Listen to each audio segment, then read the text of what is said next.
oh life, oh life, oh life, do life. Bonjour Sophie. Bonjour Karine. Alors Sophie, il y a des entreprises qui ont décidé, qui ont choisi de produire en France et nous, on a choisi de les mettre à l'honneur. Oui, tout à fait. Alors, celle dont je vais vous parler ce matin, c'est ce qu'on appelle une ETI. Une ETI, c'est une entreprise de taille intermédiaire. C'est entre la PME et la très grande entreprise. Ça a en gros plus de 250 salariés, mais ça va jusqu'à à peu près 5000 salariés. Alors, cette entreprise, elle officie dans le secteur médical.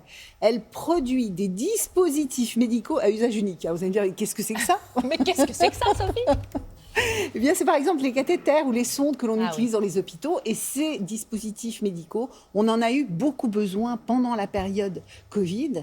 Et du coup, à la suite de cela, l'entreprise a décidé de réinvestir dans une ligne automatisée pour produire à nouveau des cathéters. Alors, il faut savoir que cette entreprise, quand même, est très impliquée, puisque chaque année, elle investit entre 15 et 20 millions d'euros dans ces installations. Et que cette année, elle a mis 3 millions d'euros supplémentaires pour cette ligne automatisée. Et c'est Olivier Lebras qui s'est rendu sur place pour en savoir plus sur ce modèle économique du produire en France.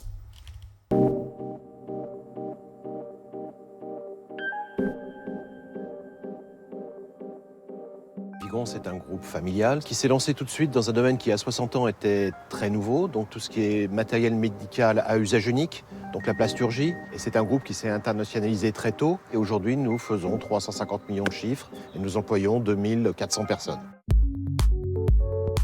Alors les avantages de produire en France, il y en a beaucoup en fait. Le premier avantage, c'est la qualité des personnes qui travaillent à la production de ces instruments médicaux. C'est la qualité que l'on entretient avec le personnel soignant, c'est-à-dire savoir comment ils utilisent nos produits. Ça nous permet de les faire évoluer et ça nous permet d'innover, par exemple. Parce que l'innovation, ce n'est pas nous, fabricants, qui l'inventons. L'innovation, ça vient de la collaboration entre les soignants et les industriels. Et être proche des lieux où sont utilisés nos produits, c'est extraordinairement important, encore une fois, pour contrôler la qualité et nous permettre d'innover, de nous apporter des idées, d'améliorer encore nos produits.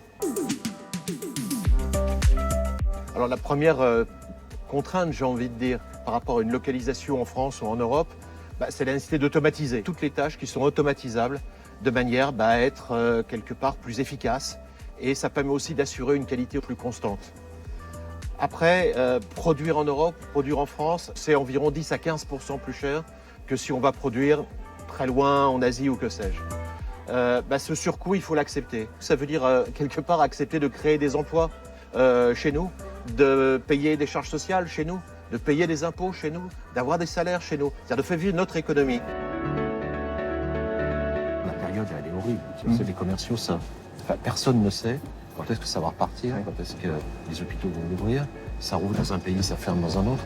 On a eu, avec la crise du Covid, une très forte demande sur quelques produits et plus du tout de demande sur tous les autres. Ça nous a obligés à nous réorganiser complètement. Il y a des produits qu'on vendait... les ventes étaient multipliées par 10 ou par 20 en 15 jours. Et d'autres produits sur lesquels, comme tout ce qui était opération programmée était délayé dans le temps, il n'y avait plus rien, il n'y avait plus de demande. Donc il a fallu pallier à ça, réorganiser les équipes, réorganiser la production.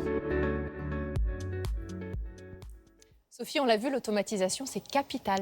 Oui, c'est essentiel lorsqu'on veut produire et fabriquer en France. Pourquoi ? On automatise quoi ? Essentiellement les tâches les plus répétitives, les moins intéressantes, et on préserve la main-d'œuvre pour tout ce qui est relations clients, recherche, développement,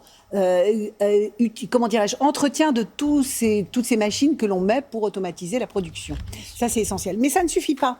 Il faut innover. Ça, c'est fondamental. Pourquoi ? Parce que lorsque vous avez un produit qui a un plus par rapport à la concurrence, vous allez pouvoir le vendre un peu plus cher. Ça fait passer le prix. Puisqu'on parle de coût, le coût, il est important, il faut l'accepter, ce coût. Ce qui est intéressant aussi, et ce qui a été très bien dit d'ailleurs le chef d'entreprise dans le reportage, c'est qu'il faut faire une différence entre le coût du produit et ce qu'on appelle le coût global. C'est-à-dire le coût de produit peut être un petit peu plus cher, mais finalement, si on regarde le coût global, c'est-à-dire, vous avez des emplois en plus, vous avez des cotisations sociales en plus, vous avez des chômeurs en moins, donc vous avez un pays qui va quand même mieux. Ça, c'est le coût global. Et quand on est dans le secteur de la santé, où finalement, le principal client, c'est l'État, c'est-à-dire nous, on a peut-être intérêt à regarder d'un peu plus près ce fameux coût global. Vous avez bien raison, Sophie. Ça fait du bien de vous avoir sur ce plateau. Il fait tellement gris dehors, c'est vous le soleil aujourd'hui. Merci beaucoup.